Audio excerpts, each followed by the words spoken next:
What's up, math scholars? Thanks for watching our video. We're doing 5.4. We're still going to be graphing stuff on number lines, still going to be solving inequalities, very similar to yesterday. Who's excited?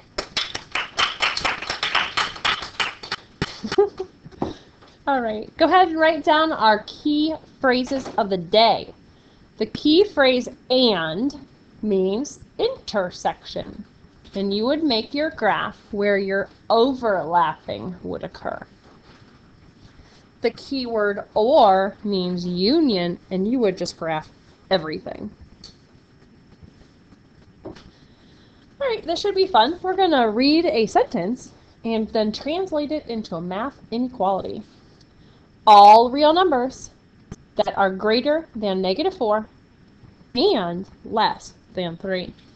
So I don't know about you, but I'm thinking if I'm going to be greater than -4 and less than 3, I can kind of do it one of these guys. So my value of x will be greater than -4 and less than 3. Does that make sense? Would I do open dot or closed dots at my endpoints? Open for both. So open here, and then you just kind of shade in here. And if you have a highlighter or something today, this is a great day for it. You can kind of highlight that solution area. All real numbers that are less than -1 or greater than 3. Kind of thinking we're going to need two separate inequalities for this.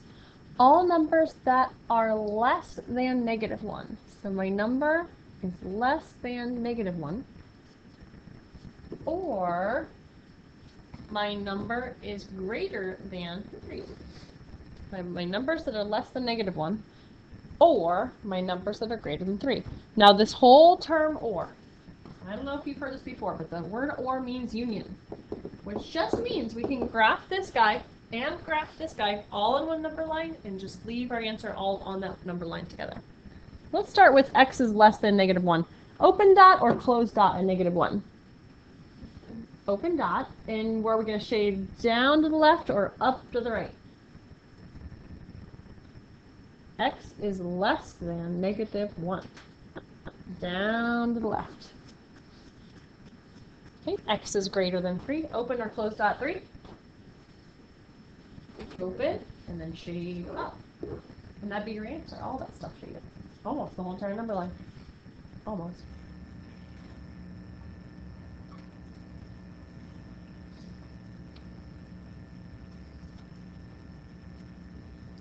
Yep. I had a student point out that I didn't know where -1 is, and she was absolutely correct, so she's getting a ticket for saving the day. -1 and 3 should have been where my points were. Alright, we'll do this one together, and we'll send up some board buddies then. We are going to do an "or" problem. So basically you will solve and graph the one inequality, solve and graph the other inequality, all on the same number line together, and whatever you have graphed and shaded will be your answer, because that "or" just means include everybody. It's the union of everybody. Alright, so starting off with this equation, what should we do for our step 1? Subtract the 3. Perfect. -3 minus 3, giving us 2x is less than 6. What should I do next? Divide by 2. Divide by 2. So x is less than 3. I'm thinking we're going to do an open dot at 3 and shading below because x is less than 3.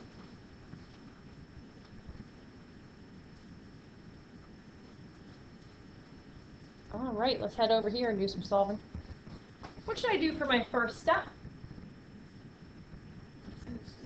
Add that 6, I agree. That 3x is greater than or equal to 18.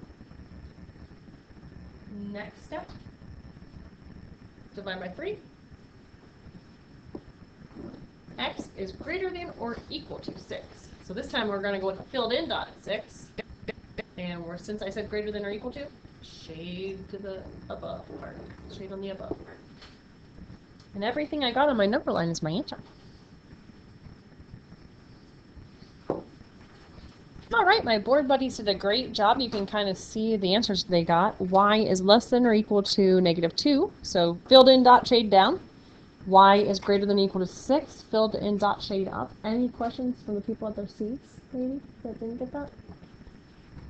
All right. All right, we're going to look at a special case and send up 6 more board buddies.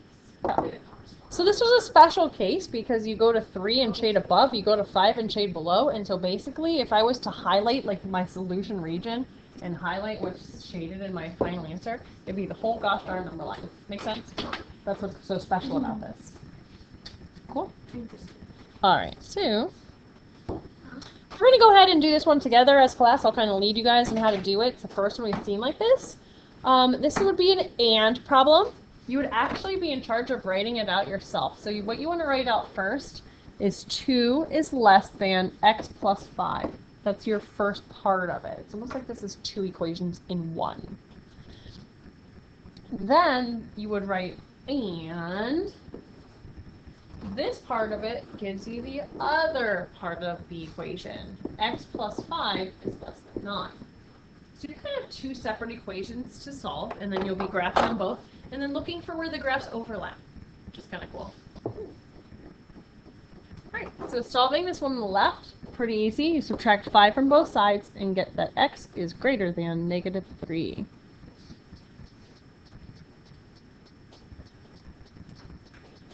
You want to go ahead and graph it now? So to graph it, it will be at -3, it will be an open dot, and x is greater than -3. It's getting eaten by the alligator mouth. So that would be these numbers. All right, this one over here, you start by subtracting 5. You get x is less than 4. Open dot, shaded down. Now what we're truly looking for here is where the 2 shadings overlap. We need a way to make that solution region kind of stand out. You can use a highlighter or even a third color or second color. If you look really close, my solution region would be right in here. This is where my shadings had overlapped. One endpoint is at 4. That endpoint would have an open dot. One endpoint would be at -3. It would have an open dot. But the solution region would just be that stuff between my endpoints. Does that make sense? Okay. That is how you do a problem like that. Sometimes. Okay, we need to stop. Right, my board buddies are just making pretty pictures at this point, so I think they're done. We got y is greater than or equal to +3, which I made a closed dot shaded up. Y is less than or equal to 10, made a closed dot shaded down, and then I just kind of used paint to make my solution overlap region stand out. We're going to do one last round of board buddies because I have 2 kids feeling sad that they didn't get to come up yet. So here's our special case. All right, hello people in the video. When you go to graph y is less than 3, it's going to look like that. And when you go to graph x is greater than 5, it's going to look like that. Now since this is an and, we're looking for an overlapping region. And my people in the class were like, there is no overlapping region. So there's really no solution. The answer is basically called the empty set. And if you want to express that in a number line, it'd be a blank number line. Because there is no overlap region. Cool? All right, so thanks for following along the video. The homework is a 5-4 worksheet that the students already have because it's on the back of 5-3. Okay? So have a happy Thursday.